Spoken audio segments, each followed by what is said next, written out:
nakakaka-join pa lamang po and welcome to our Sunday Zoom service and pasensya na po na wala po saglit yung camera natin na disconnect lang po siya. So, I hope na ready na po ang lahat and tayo po ay mag-aaral ng panibagong aklat sa Bible and we are going to study the Book of Ephesians and 6 na chapters lamang po ito. So, tatapusin po natin siya from chapters 1 through 6 po. And we know na sinulat din po ito ni Apostle Paul while he was in prison sa Roma.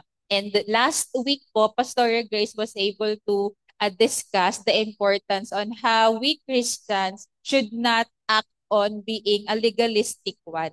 Kasi yun po yung focus ng Galatians ano yung importance nun sa atin na maintindihan na tayo ay tinubos ni Kristo at dapat hindi tayo namumuhay bilang isang parang mga pariseyo na masyadong legalistic na yung legalism ang nagiging mas angat sa buhay natin. But rather, since we are Christians, born in Christ, born again, dapat po we live under grace. So yun po dapat ang maunawaan natin. And dito po sa book ng Ephesians, mas makikita po natin kung paano dapat tayo bilang isang Kristiyano, malalaman natin what God has done for us, yung position natin sa Panginoon at kapag naintindihan natin ano ba ang posisyon ko sa Ama, posisyon ko sa kalangitan, posisyon ko bilang isang anak ng Diyos, dapat yung understanding natin,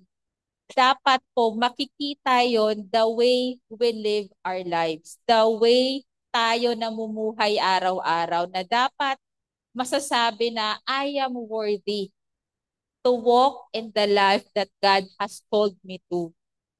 Doon po natin may intindihan na dapat at the end of this book po, mas lalo pa nating mapaigting yung ating pananampalataya. And aside sa pananampalataya, dapat po ma-practice din po natin. So it's about the practical application because dito po sa Ephesians, makita po natin, kung binasa po natin siya ng buo, hinati po ni Paul sa dalawang part yung Ephesians, which is yung first 1 through 3 points about doctrine, about the theology, about our position in Christ, what God has done for us through His Son Jesus Christ. And sa 4, 5, 6 po, it is our application na po dapat na naintindihan natin kung ano ang ginawa ng Panginoon, sakripisyo niya, and dapat sa buhay natin nakikita yon. So, makikita po natin na lahat ginawa ng Panginoong Jesus, everything God has done for us in Christ by the Spirit. So, tatlo po silang nag-work para sa atin. So, sa chapter 1, praise for spiritual blessings in Christ. I know most of us, or rather, I believe all of us are familiar na po pag sinabi nating spiritual blessings. Kasi lagi naman po natin itong na-encounter and dapat alam po natin kung ano ba ang mga spiritual blessings na ibinigay sa atin ng Panginoon. Because maybe some of you ay familiar lang sa material blessings. Given na yon, but what is more important for us to understand and to live by with is the spiritual blessing. So sabi nga po ni Paul sa verse 3, praise be to the God and Father of the Lord Jesus Christ, who has blessed us in the heavenly realms with every spiritual blessing in Christ. So kung babasahin po natin ang mga susunod na verses, makikita po natin ano yung mga spiritual blessings na yon. Una, that God chose us among all the creatures na ginawa niya. He has chosen us. Sabi nga po sa verse 4, di ba? For He has chose us in Him before the creation of the world to be holy and blameless in His sight. Pinili niya tayo para sa Kanya. Next, we are adopted as God's children. Then the next verses, redeemed and sealed with the Holy Spirit. These are just some lang po ng mga spiritual blessings na kasama sa eternal plan ng Panginoon sa church and sa atin. So, we should understand na dapat by now po naintindihan mo na Lord, thank you, I am chosen. I am adopted as your son. I am your daughter. I am your son. I am redeemed and my life is filled with the Holy Spirit. Dapat nai-embed na po sa atin yung katotohanan na yun. Nang sa ganun po, yung pamumuhay natin ay may pagbabago. Yung pananampalataya natin ay lumalago. So bigyan ko lang po kayo ng example, no? Na between material blessing and spiritual blessing, sa Biblia may ipinakita po na example. And titingnan po natin si Esau. Alam naman po natin si Esau ay kapatid niya si Jacob. And si Esau po, alam naman natin yung istorya na pinagpalit niya yung birthright niya sa bowl of stew. Kasi ang sabi ni Jacob noon, wala namang magandang maidudulot sa akin ng birthright. In English po, sabi sa Genesis 25, what good is birthright to me? Kasi, in ang context lang po, galing siyang nangangaso and then pagod na pagod siya, nagugutom siya, yung kapatid niyang si Jacob ay nagluluto ng stew and sabi niya, kapatid, bigyan mo nga ako ibigay mo nga sa akin niluluto mo. Ang sabi naman ni Jacob, ibenta mo muna sa akin yung birthright mo. Yun yung naging condition ni Jacob. So sabi naman ni Esau, ayun nga po, what good is birthright to me? Sige na, ibigay mo na sa akin. Nagugutom ako. So in that conversation, yung birthright, yung spiritual blessing na ibinigay dahil firstborn si Esau, ipinagpalit niya sa bowl of stew dahil nagugutom siya. And yung birthright na yon, alam naman po natin na kapag ikaw ay firstborn, nasa iyo yung role of the spiritual priest and head within the family. And napunta po yun kay Jacob. And nung nalaman ni Esau, kasi twice po parang let's say na tinrick ni Jacob si Esau. Di ba po una is yung birthright and then nung nalaman ni Esau na pati yung blessing na ibibigay sa kanya ng kanyang tatay ay nakuha rin or kinuha din ni Jacob. Nung nalaman niya na more about physical and material blessing or earthly blessing, yung binless ni Isaac kay Jacob, dun siya naghurumentado, dun siya nabagabag, dun siya sabi niya, Ama, bigyan mo rin ako, i-bless mo rin ako. But the blessing was already given to Jacob.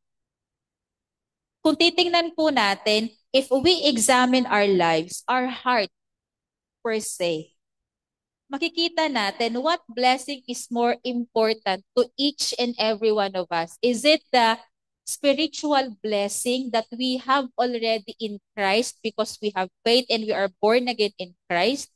Or is it the material blessing na ibinibigay ng mundo? Because the material blessing is, you can see it, you can feel it. Nakikita mo, nakikita ng ibang tao, na-appreciate ng ibang tao. But yung spiritual blessing, ikaw lang. Between you and God and the people who have the same faith will see na, thank you Lord for the spiritual blessing na binigay mo.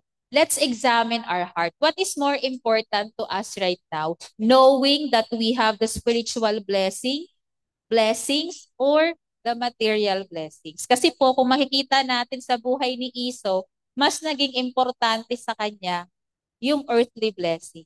Wala siyang pakialam sa birthright niya of being firstborn. And kaya makikita natin na dapat alam natin, dapat sa buhay natin, tayo ay namumuhay na alam mo that we have these blessings, spiritual blessings. Hindi lang naman spiritual blessing binibigay sa atin ng Ama. Meron ding material blessing. Kaagapay nun, mas makikita natin na, Lord, thank you. I don't deserve these material blessings, but still, binigay mo to sa akin. So makikita natin sa verse 4, di ba po, sabi, for He has chosen, another spiritual blessing, for He has chosen us in Him before the creation of the world. Pinili tayo before the foundation of the world. So kung titingnan ulit natin sa biblical example, ano po ang pakiramdam kapag hindi ka pinili? Ano yung feeling kapag may gusto ka na isang tao na ikaw ang piliin, pero at the end hindi ka pinili or napilitan lang? Because sa biblical example po sa Genesis, we know Leah. Kilala po natin si Leah, no? Siya naman po ay ang not chosen. The one that was not chosen and unloved by Jacob. But siya ang kanyang naging asawa because si Laban tinrik siya na dapat ang panganay munang babae mapangasawa ni Jacob, and he had to work for 7 years again para makuha niya yung love of his life na si Rachel. Pero kung tayo po, ilalagay natin sa posisyon si Leah na I am not chosen. Pero nandiyan kasi tinrik lang si Jacob para mas piliin si Leah. Ang nakita ko po dito nung binasa ko to, sabi ko, even if the world didn't choose you, in the life of Leah, God has chosen Leah to be the mother of 6 children na kung saan nandoon makikita natin na doon dadaloy ang linya ng Panginoong Jesus. So si Jacob, di man siya pinili, but God had chosen her to be the mother ng mga tao na mai-involve sa buhay ng Panginoong Jesus. Kasi kung titingnan po natin, kung tayo po si Leah, no, parang ang sakit sa pakiramdam, hindi po talaga parang masakit sa puso, masakit na hindi ka piliin. Na, ay, kaya lang naman ako pinakasalan kasi ito yung nangyari. Ay, kaya lang naman ako papakasalan kasi nabuntis na ako. Or kaya lang ako pinakasalan kasi gusto ako ng magulang para sa kanya. Or yun, sa ibang aspeto po ng buhay, ay kaya lang naman ako pinili kasi wala nang ibang gagawa eh. Ay kaya lang naman ako yung naging option na kasi ako na yung pinakahuling option or list na ng option.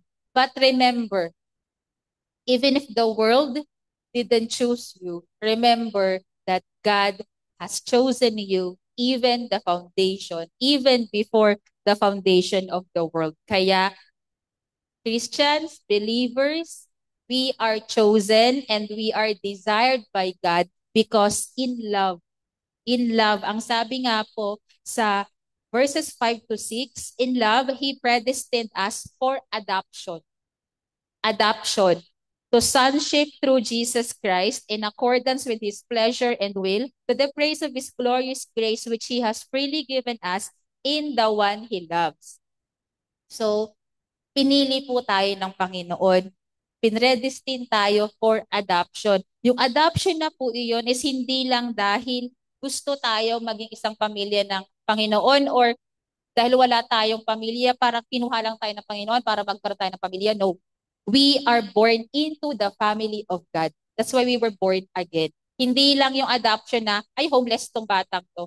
I-adapt ko siya para magkaroon ng family. Hindi lang po yun dahil doon, but we are adopted, born into the family of God. And tandaan po natin na kung ang mga tao nga po na hindi nakakakilala or walang totoong relasyon sa Panginoon ay they are still being blessed. What more pa tayo na talagang totoong anak ng Panginoon? Maybe hindi lang natin nakikita kung gaano kalaki, kung gaano tayo binibless ng Panginoon because our focus is not on how God is blessing us, but on how we want to perceive the blessing of God. And mas nagfo-focus tayo doon sa material blessing than sa spiritual blessing na meron na tayo. We keep on chasing on the material and earthly blessing rather than on being grateful dahil meron na tayong spiritual blessing. Nasa sa atin na yun, may access na tayo nun because of Jesus Christ, because of what He did on the cross. And hindi lamang tayo random na pinili ng Panginoon na ito, gusto ko itong makasama sa pamilya ko. Ito pipiliin ko to, no. Because God has chosen us very specific in His mind because He loved us and because of His great mercy sa atin. Kaya tandaan po natin that we are adopted by the Father, united in Christ, and we are empowered by the Holy Spirit. And sa verses 17 to 19 po, this prayer is very beautiful po, no? I always hear this na laging pinipray ni Pastore Grace even before pa po, simula pa lang po ang church. So basahin po natin ito. I keep asking that the God of our Lord Jesus Christ, the glorious Father, may give you the spirit of wisdom and revelation so that you may know Him better. Ipinagpray po ni Paul na sana mas makilala pa natin ang Panginoon. I pray that the eyes of your heart may be enlightened in order that you may know the hope to which He has called you, the riches of His glorious inheritance in His holy people, and His incomparably great power for us who believe. Who believe? Kung sino po ang nananampalataya at naniniwala sa Panginoon, mag-a-apply yung prayer na to. Na makikilala natin way better than before pa ang Panginoon because Paul had prayed that the Spirit may give us the wisdom and the revelation. And sa chapter 2, made alive in Christ, so verses 3 to 5, desires and thoughts. Like the rest, we were by nature deserving of wrath, but because of His great love, for us, God, who is rich in mercy, made us alive with Christ even when we were dead in transgressions. It is by grace you have been saved. Lagi po nating tatandaan, before katulad tayo ng mga unbelievers na namumuhay sa mundo, na they can do anything that they want because wala silang standard ng Panginoon. They can live the way their lives na maganda sa paningin nila but not according to the standard of the word of God. But ang sabi, we were by nature deserving of wrath. But because of His great love for us, God who is rich in mercy made us alive with Christ. Yung dating tayo na patay deep inside, spiritually patay, God made us alive with Christ because of the sacrifice that Jesus Christ made on the cross and the power of His resurrection. Kaya makikita natin na, Lord, maraming salamat. Maraming salamat dahil nakikita ko, patuloy natin dapat na nauunawaan ano yung mga nag-resurrect siya. Kung titingnan po natin sa ibang version, sa verse 4, ang sabi doon, but God being rich in mercy. Buti na lang po may but sa sentence. Kasi kung wala po, we're not going to be made alive in Christ. Kasi walang but walang ginawang action ng Panginoong Ama. Pero dito po sa scripture, merong ginawa action ng Ama because of His great love for us. That God did it when we were without hope, that we were still sinners. Kasi alam po natin that the power of God, especially those people, believers, children of God na laging option ng mag-repent kaysa tumakbo sa Panginoon every time na nagkakasala. God can turn bad things for His glory because yung mga tao na I can include myself po, no. Once I was dead, He made me alive again. I was still sinner, but He can make me holy or He is making me holy because yung konteksto po na holy, no, it is not just about na hindi ka na nagkakasala or you are a perfect Christian. No, being holy is set apart for God, obeying what God wants us to do. That is being holy because we are being sanctified. After the justification process na na-receive natin sa Panginoon, sinasanctify tayo through and that's the being holy because sinasanctify tayo on earth. Yung holiness na term na yun, hindi pa man natin siya mag-grasp fully, but God is working in us. Before the glorification process na po, receive the Holy Spirit. Those the children of wrath can be saved and come under the fatherhood of God.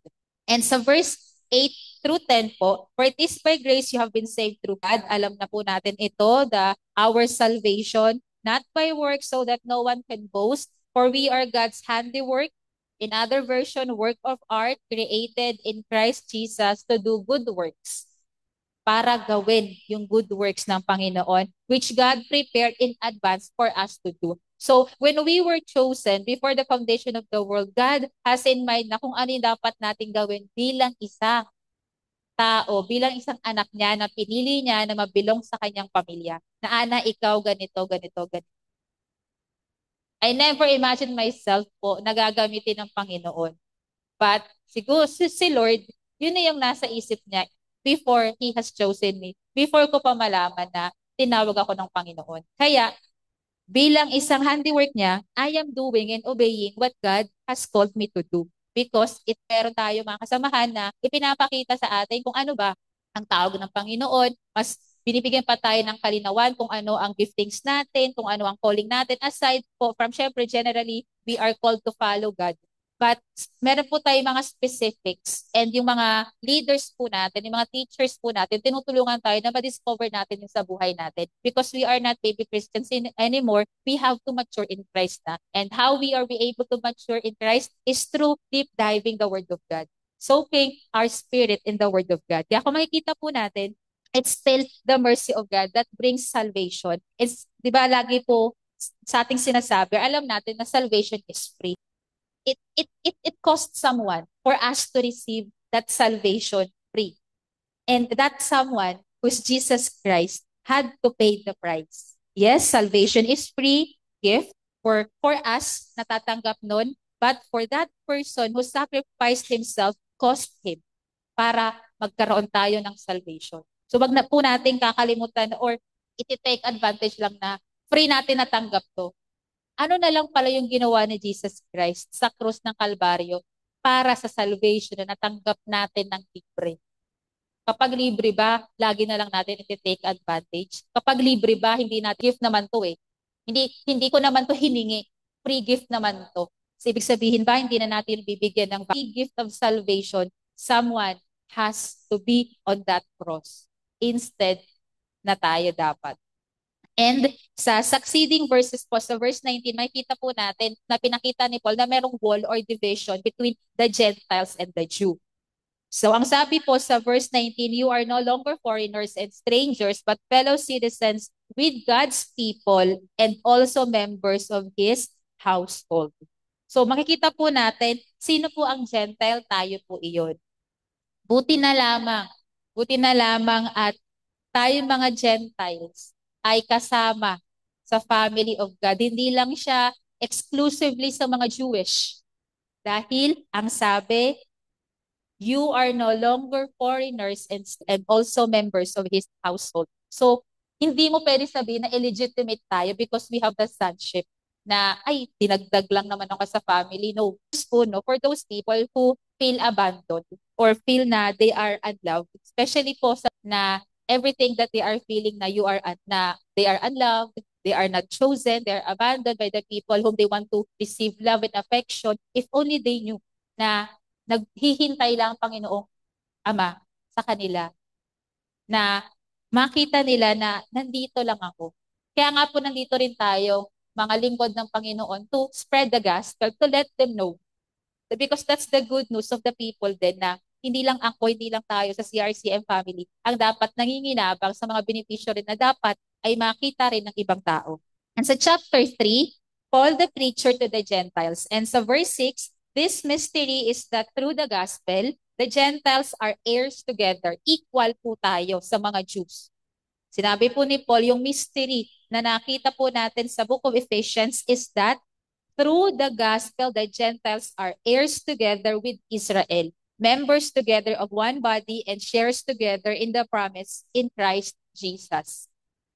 And sa verses 12 through 13, in Him and through faith in Him, we may approach God with freedom and confidence. I ask you, therefore, not to be discouraged because of my sufferings for you, which are your glory. So kung makikita po natin, isinulat po ni Paul nang nasa preso siya. Nasa Rome, naghihintay na lamang po siya na sa trial niya before Caesar.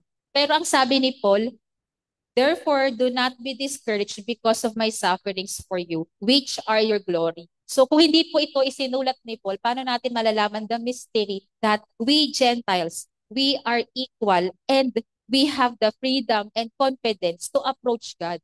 Na meron tayong kalayaan na alam mo, anak ka ng Diyos, bakit meron kang reservation to approach God? Bakit yung freedom na ibinigay sa atin ng Panginoong Hesus, hindi natin magamit to be honest before God para mailabas natin lahat ng nararanasan natin, nararamdaman natin, lahat ng gumugulo sa isip natin. Bakit hindi natin yon maidala sa harapan ng Panginoon?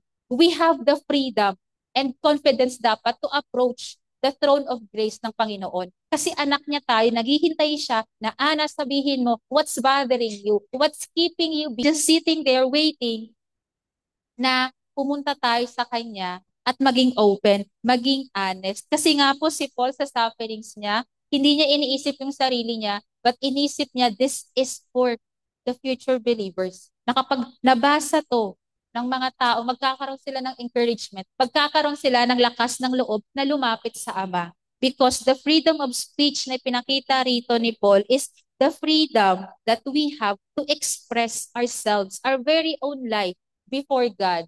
Yung mga kasalanan na hindi natin ma-share sa ibang tao para makapag-repent or hindi natin to ina-acknowledge sa sarili natin, pwede nating sabihin yun sa Ama. Maging honest tayo na, Lord, this is the thorn in my flesh. Di ba po, last time na-discuss ko na meron tayong thorn in the flesh to keep us humble before God. And dapat, kung hindi mo pa alam yung thorn in the flesh na yun, ask God so that when you know that, you will be humble before God. Lalapit at lalapit ka. And yung Roman imprisonment po na to ni Paul ay nag-produce ng Book of Ephesians, Colossians, Philippians, and Philemon. So, isipin po natin, no, grabe yung pinagdaanan ni Paul, but ginamit yon ng Panginoon para makapagsulat siya nitong mga libro na ito. And ito po yung mga prayer ni Paul sa Ephesians. Pangalawang prayer na po ni Paul, no? Sa first chapter, nagbigay siya ng prayer. Sa second chapter, nagbigay po siya ulit ng prayer. I will just read it to you po. I pray that out of His glorious riches, He may strengthen you with power through His Spirit in your inner being. Sobrang importante po yung inner being na malakas po ito. Malakas po yung inner man natin. Because if our inner man is strong, then we can be strong in the temptation and in the temptation of the world, so that Christ may dwell in your hearts through faith. And I pray that you, being rooted and established in love, may have power together with all the Lord's holy people to grasp how wide and how long and how high and deep is the love of Christ. Hingiin po natin na patuloy nating maunawaan yung lalim at lawak ng pagmamahal ni Jesucristo sa atin. And to know this love that surpasses knowledge, that you may be out to Him who is able to do immeasurably more than all we ask or imagine, according to His power that is at work within us. So, kailangan po nating patuloy manghingi tayo ng kalakasan, ng pangkunawa, wisdom and revelation na makita natin and maisabuhay natin na, Lord, gaano ba? Gaano mo ba ako kamahal? Gaano ba kalalim ang pagmamahal? Because in our sufferings, no, sometimes nakakalimutan po natin kung gaano tayo kamahal ng Panginoon kasi mas nagpo-focus tayo dun sa sufferings natin. Pero ang sabi nga po ni Paul, do not be discouraged because of my sufferings. Bakit po? When we are saying that, Jesus Christ also suffered for my cause. For my sake, Jesus Christ also suffered different aspects of life. He too had suffered as well. And sana po natin makalimutan na our sufferings should not keep us away from God, but this suffering should keep us closer to God. The more na nahihirapan tayo, the more na sobrang hirap na ng buhay, the more na yung mind natin, hindi na natin makontrol, the more na lumapit tayo sa Ama. Because suffering, struggles, and hardships, these things dapat po ay patuloy na lumalapit natin at nagpapatibay ng relasyon natin.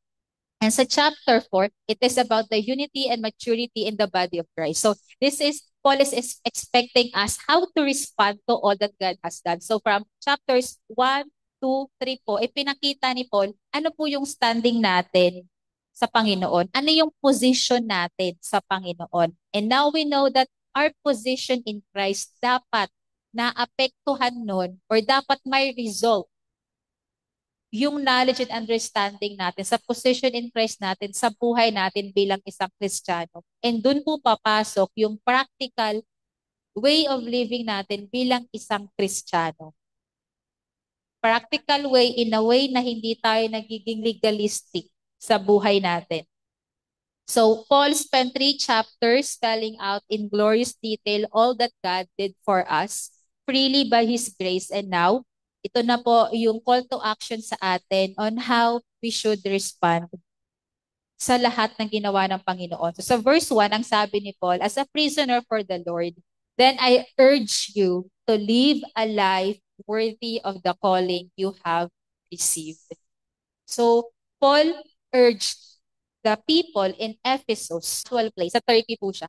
So, nung sinulat niya to, yung confidence niyo kay Christ, so dapat ito na yung gagawin niyo. I urge you to live. Times po, kapag may moments po ako, tinatanong ko po si Lord, Lord, worthy pa ba yung mga ginagawa ko sa ministry? Worthy pa ba yung mga ginagawa ko bilang ako anak mo, tapos tatay kita? Worthy pa ba? Yung mga bagay na pinipili ko para sa sarili ko and para sa iyo and para sa ministry? And then God reminded me na, I have called and I have chosen you. And that's why you are there kasi His love and mercy towards my life. Kasi sometimes po, syempre hindi ko maalis na tingnan yung family members ko. Nasabi ko, Lord, pick ko. And then, doon ako minsan pinanghihinaan na yung sarili ko, when I see my family na, tagal naman makita ko, yung family ko, worshiping with me. So, binigyan ako ng confidence ng Panginoon na just do what I'm telling you to do. And maraming salamat kasi, but what about na kita? Maraming salamat and I'm sorry if sometimes I question mga pagkakataon na binibigay mo sa akin para ma-realize ko na Ana, I am still working in your life. You are still work in progress. And I am using you because you are a co-worker of Christ. Maraming salamat. Nasabi ni Paul, I urge you to live a life worthy. Pero tanong si Lord, yung life ko po ba, Lord, worthy pa rin? Worthy pa rin ba sa lahat ng napagdaanan, napag-aralan, sa lahat ng disiplina? And when I stand before you, Lord, pwede ko bang masabi na, Lord, my life is worthy? Or sasabihin mo ba sa akin, Lord, na, Ana, your life is worthy before me? Mas nagiging conscious na lang po talaga siguro tayo no? Every time na we go on, we keep on reading the Word of God kasi mas nakikita natin yung sarili natin. The more we get closer to God, the more we see ourselves filthy. But when we see ourselves as dirty as rags, dapat mas doon pa po tayo lumapit sa Panginoon because siya lamang po ang magkakapaglinis sa atin. And what is the character of a worthy walk na sinasabi nga po ni Paul dito? Ang sabi ni Paul sa verses 2 to 3, be completely humble and gentle. Sabi daw po, yung life natin is worthy if we are completely humble and gentle, be patient, bearing with one another in love, make every effort to keep the unity of the Spirit through the bond of peace. In verse 4 to 6, there is one body and one spirit, as just as you were called to one hope when you were called, one Lord, one faith, one baptism. So verse 6, one God and Father of all, who is over all and through all and to all. We are united with one spirit. We are united with one faith, one baptism, and one God and Father. So when we walk our lives following His footsteps in the path na dinaanan ni Jesus Christ. Kaya nga, si Jesus Christ is our perfect example on how we live our lives worthy of our calling. So verses 11 to 13, ito po yung offices of spiritual leadership in church and their purpose. So Christ Himself gave the apostles, the prophets, the evangelists, the pastors, and teachers to equip His people for works of service so that body of Christ may be built up until we reach unity of the faith and knowledge of the Son of God and become mature.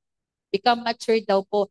May mga nagagabay sa atin sa simbahan para tayo ay maging mature, attaining to the whole measure of the fullness of Christ. Kaya po, God wants to see us as one church, as a body, na sa body may iba't ibang parts. Di ba po, may kanya-kanya tayong calling, may kanya tayong giftings, skills, and talents. But those giftings po natin, dapat hindi yung nagkukos ng division, but dapat po ay nayu-unite pa tayo lalo para magampanan natin bilang isang church.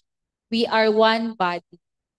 Hindi po dapat natin tinitin ang sarili natin na list because ito lang yung gift mo, ito lang yung ginagampanan mo sa church, ito lang yung naibibigay mo. No, we are one body and as a body, we act as one and we should be united to perform the works of God, to be the light in this world. Kasi po, buti nga po dito sa church po natin, sa family natin sa CRCM, hindi na nagiging issue kung sino ang mas ginagamit, kung sino ang hindi.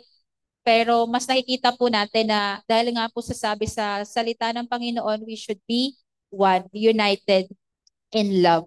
And sa verses 14 po, then we will no longer be infants, tossed back and forth by the waves and blown here and there by every wind of teaching and by the cunning and craftiness of people and their deceitful scheming. So dapat po tayo, di ba po ang sabi dito, we will no longer be infants, tossed back and forth. Dapat hindi na po tayo nadadala ng mga tao sa paligid natin sa maling kaparaanan, hindi na tayo na-impluwensyahan ng mga mundong bagay.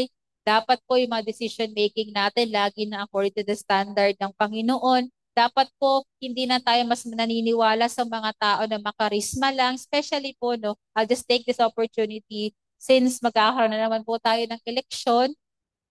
And this election will affect na naman po yung buong country natin. Let's vote wisely. Let's pray kung sino pa talaga dapat ang kailangan nating i-vote. It doesn't necessarily mean na kung ang leader mo ito iboboto, dapat yun din. Ask God. And the conviction is sineset ng Holy Spirit kung sino yung iboboto. Kasi nakikita naman po natin, we are citizens in this country. Nakikita natin kung ano na ang kalagayan ng bansa. And sana po, we as Christians, maging responsable din po tayo sa ating pagboto. Kaya, it's still part of Christian living na mangialam tayo, na hindi lang tayo passive, na wala akong pakialam dyan. No, it's still part of Christian living and it's still part exercising our faith sa ating komunidad. And ito na nga po sa verses 17 to 19, yung sinasabi ni Paul na instruction niya. So I tell you this and insist on it in the Lord, that you must no longer live as the Gentiles do in the futility of their thinking. When we say futile po, useless yung mga iniisip mo, wala na magiging resulta, walang kakahinantungan yung pinagkakabisihan natin sa isip mo, naubos na yung oras mo, na i-stress ka, nakakaisip ng mga bagay na useless naman. Kaya nga ang sabi ni Paul, you must no longer live as the Gentiles do in the futility of their thinking. They are darkened in their understanding and separated from the life of God because of the ignorance. Hindi na po tayo ignorante sa kung ano yung inheritance natin, sa kung ano ang posisyon natin bilang isang anak ng Diyos. At para maloko pa ng kaaway. That is in them due to the hardening of their hearts. Having lost all sensitivity, they have given themselves over to sensuality so as to indulge in every kind of impurity, and they are full of greed. So sabi dapat po, hindi na tayo patuloy na mamu. Therefore po, we have to put on the new man. Dahil po sa chapter 5 and 6, makikita natin na dapat lagi nating suot-suot yung kung ano yung isinulat ni Paul. So sa chapter 5 po, it is our life in the Spirit. So Paul let us knew or know yung spiritual blessings na meron tayo. And then ipinakita niya na we were made alive in Christ. And then dito po we have, when we are made alive in Christ, dapat po we have the unity and the maturity individually and as a church. And then we have the life in the Spirit. Sa verse 1 and 2 po, follow God's example therefore as dearly loved children and walk in the way of love just as Christ loved us and gave himself up for us as a fragrant offering and sacrifice to God. So kailangan daw po tayo ay maging imitators of God. Kasi ang sabi, follow God's example. Therefore, as dearly loved children. So kung ang ama natin, dapat po sinusunod natin kung ano ang nakikita. Kaya nga po, di ba sabi sa 1 Peter 1:15-16, He who called you is holy. You also be holy in all your conduct because it is written, Be holy for I am holy. So yung disiplina po dapat nagiging disiplinado tayo. I remember po, yung pamangkin ko po si Zoe, ako po beses. So, tuwing bababa po kami ng jeep, sa mga taga-Kamarin dyan, alam nyo, di ba, pinababa tayo sa F sa pagliko. Kasi hindi pwede doon mismo sa highway. So, ang gusto po ng pamangkin ko, tumawid na kami agad kasi mas malapit na doon sa FT. So, tinrain ko siya na laging tatawid sa may white and black, doon ka tatawid. Yung mga unang araw po namin, hanggang mga 5 araw po siguro, yun, lagi siya nagrereklamo sa akin at nagagalit. Sabi niya, kasi Mama Bel, dito na tayo tumawid, ang layo-layo. Kasi po, maglalakad po kami ng konti bago tumawid. So, that's the discipline I want her to impart na kapag tatawid ka, it is safe na tumawid ka sa pedestrian crossing. And then, lumipas po ang ilang buwan, hindi ko na siya naririnig na nagrereklamo. Sumusunod na siya sa akin papunta doon sa pedestrian crossing. Unlike talaga nung mga una, hanggang makailang weeks po namin, lagi siyang nakasimangot kasi pinapatawid ko pa daw po siya doon pa sa mas malayo kasi ayaw niya po naglalakad ng malayo. So sabi ko, dapat ganun din po tayo bilang mga anak ng Diyos. Yung discipline na pinapakita sa atin ng Panginoon. At first, magre-reklamo tayo na, Lord, bakit ganito, bakit ganyan? Pero dapat as we mature in Christ, yung discipline po na pinapakita at nilalahad ng Panginoon sa atin. Dapat mas yung heart natin, mas nagiging obedient na siya, na wala nang grumbling, na hindi na tayo nagtatantrum minsan kay Lord sa pagsunod natin. So yun lang po yung pinakita sa akin ng Panginoon na it is good to discipline in an early stage of life, especially sa mga bata. And tayo naman po, di ba, when we were still infants, baby in Christ, yung discipline is pinapakita na dito sa family natin sa CRCM. Kaya naman po tayo lumaki at tumanda na ng ganito, na may disiplina pa rin po, hindi lang sa pagtawid, but in every aspect ng buhay natin, nakikita yung disiplina and integrity na meron tayo bilang isang Kristiyano. So, sa chapter 5 nga po, di ba, we have to follow God's example because He has loved us and He has given Himself for us. Kaya dapat, ganun din po tayo, ibalik natin yung pagmamahal na nare-receive natin sa Panginoon sa ibang tao. And dapat we walk in the light. Sabi nga po sa verse 13, but everything exposed by the light becomes visible and everything that is illuminated becomes ng Panginoong Jesus. Kung ayaw pa natin na-expose to publicly, let you and your heart and then your pride be broken na humarap sa Panginoon, expose mo kung anong meron tayo nang sa ganon God will deal you private.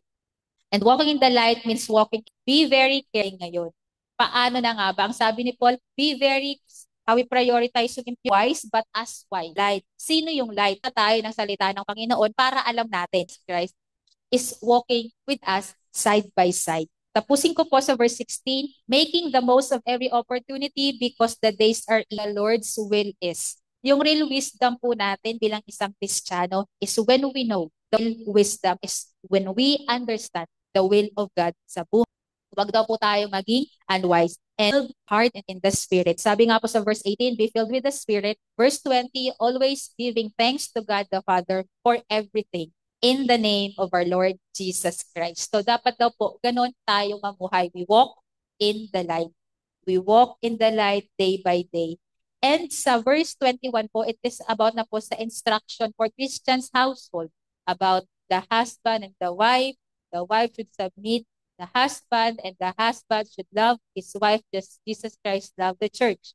Yun po yung nakasulat doon. Balikan nyo na lang po. And then, sa chapter 6 po, it's about the relationship between families, work, and the importance of spiritual warfare. And dito po natin maintindihan ano yung sinabi ni Paul na put off the old man and put on the new man. Because when we walk in the newness, bilang isang Kristiyano, alam natin na meron tayong spiritual warfare. At dapat po lagi tayong fully geared. Kaya kailangan lagi nating suot-suot ang armor ng Panginoon. It's the armor of God. Sabi nga po, sa Ephesians 6:10-20, finally be strong in the Lord and in His mighty power. Put on the full armor of God so that you can take your stand against the devil's scheme. So meron po tayong panlaban. Kasi ang sabi po sa verse 12, for our struggle is not against flesh and blood, but against the rulers, against the authorities, against the powers of this dark world, and against the spiritual forces of evil in the heavenly realms. Kaya po kailangan daw po natin yung armor ng Panginoon. Ano-ano po ba yun?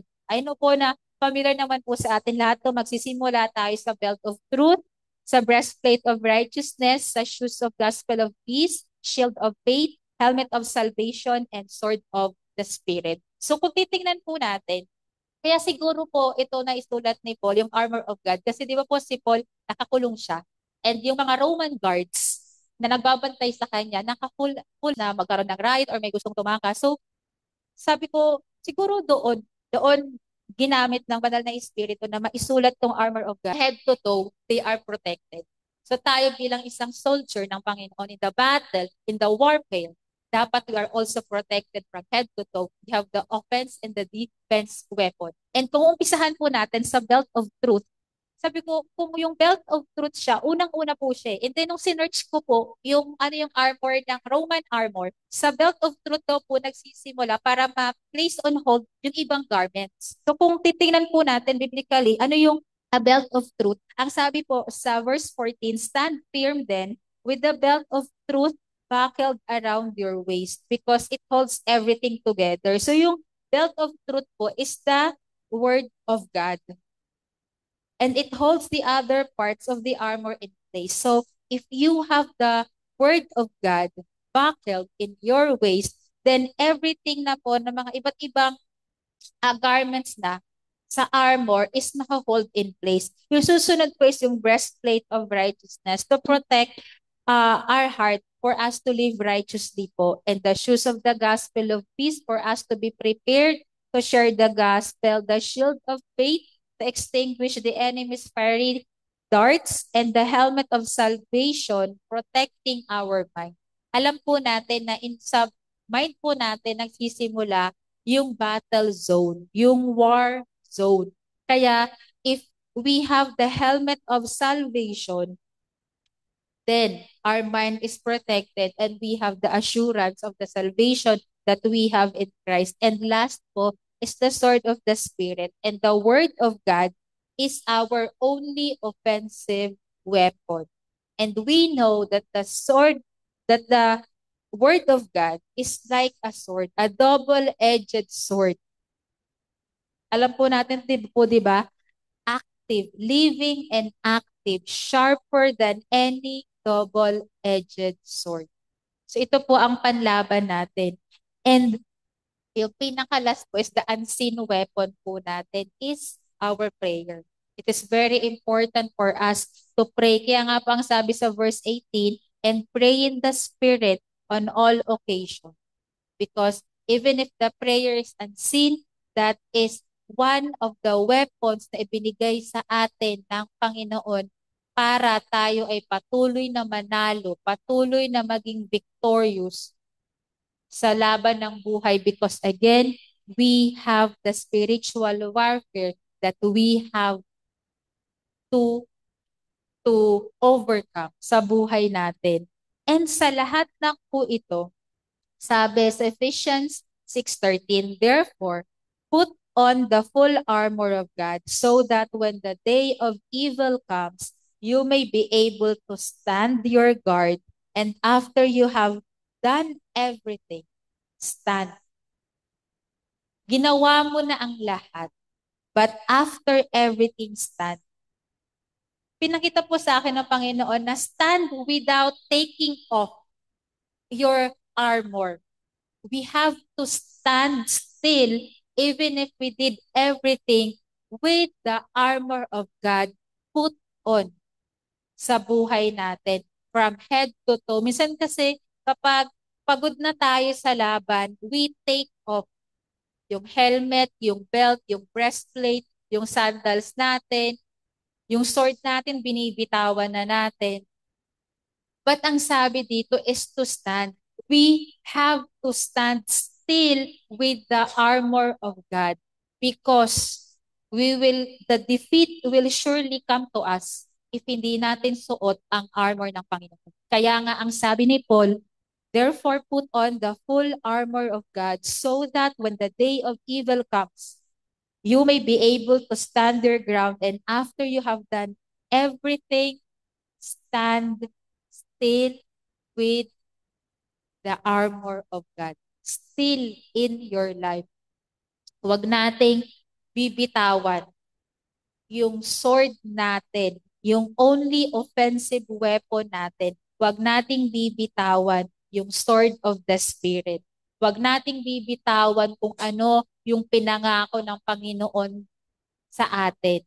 Kung ano yung salita ng Panginoon sa atin. Huwag nating bibitawan kahit sobrang hirap na ng laban ng buhay. And dapat in everything that we do sa buhay natin, it should be an outflow of what God has been doing sa buhay natin. It's an outflow of our gratefulness dahil isang mabuting ama sa atin ang Panginoon. Today, in light of everything that you've learned today, in light of all that God has done for you, in light of the spiritual blessings na sa walk natin with all the things na pinakita sa atin ng Panginoon, isang Kristiyano, tandaan po natin na we are adopted by the Father and we are united in Christ and we are empowered.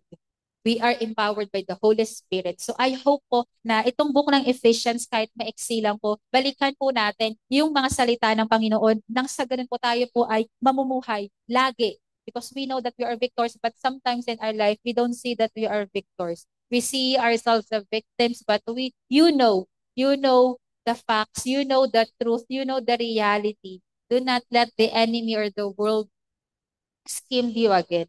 Kasi hindi mo deserve lagi na madaya ng kaaway. So, maraming salamat po and I hope na the book of Ephesians gives us the message that we are saved by grace through faith in Christ and we are united as one body in Him and we are called to live a life worthy of our calling sa Panginoon. So, maraming salamat po.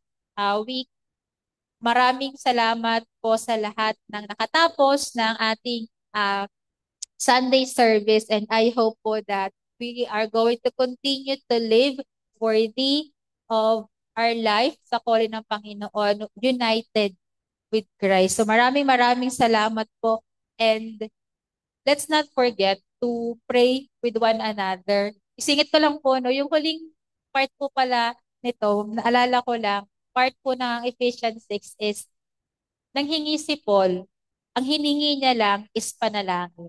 Sabi niya, please pray for me that every time na magsasalita siya, ang masasabi niya is yung gospel ng Panginoon.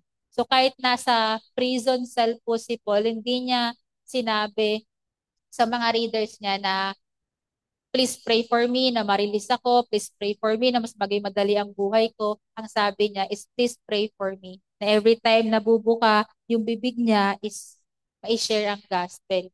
So, in the midst of Paul's suffering, no, ang gusto niya lamang po is ma-proclaim pa po lalo ang salita ng Panginoon. And katulad po ni Paul, leader, apostle, ipag wag po natin kalimutang ipag-pray yung kapwa natin, mga kapatiran po natin, ipag-pray po natin yung leaders natin. Kahit hindi po tayo madalas magkita-kita, let's continue to pray each other po. Because even if that prayer, that weapon is unseen, it is powerful po in the lives of people who believe in Christ, in the lives of people who still hope na there's still hope sa buhay nila. So maraming salamat po and thank you and let's close this message po with a prayer. Hallelujah, Father God. Lord, we thank you. We thank you for your word. We thank you for your message. And Lord, just like what Paul have prayed, Panginoon, in the book of Ephesians, we pray, Lord God, we ask that our Lord Jesus Christ, as glorious Father, may give you the spirit of wisdom and revelation, O God, so that we will know you better. Lord, we pray in our hearts so that we will know you, the hope of which you have called us, Panginoon. Lord, yan, Lord God, ng mga bagay na kailangan namin bilang isang Kristiyano sa buhay namin. Lord, I pray, Panginoon, that you continue to strengthen us with your power through your Spirit so that our inner being would be stronger and stronger, O God. I pray, Panginoon, na you will continue, Panginoon, to live the life that is worthy according to you have called us, Panginoon, para sa amin. At maraming salamat din po, Lord God, because we are included in your family. Lord, thank you that we are loved, we are chosen, we are redeemed, O God. Lord, we thank you, we glorify you. Lahat ng papurit pagsamba sa iyo lamang sa pangalan ni Jesus. Amen.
Ayan, so maraming salamat